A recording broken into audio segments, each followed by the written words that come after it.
Hi అండి. ముందుగా అందరికీ కార్తీక పౌర్ణమి శుభాకాంక్షలు.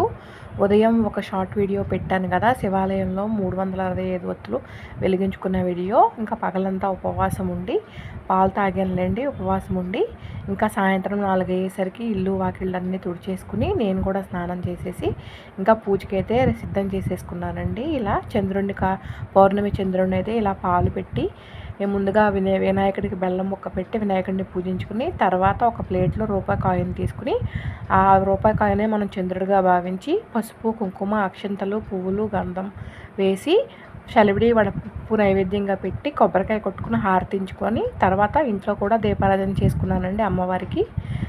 తర్వాత సాంబ్రాణి ధూపం అయితే వేసుకున్నాను అనమాట. ఇంకా ఇలా జరిగిందండి. పూజ అయితే బాగా జరిగింది. ఇంకా అందరూ బాగుండాలి, సౌభాగ్యాన్ని ప్రసాదించమని కోరుకున్నానండి నేనైతే.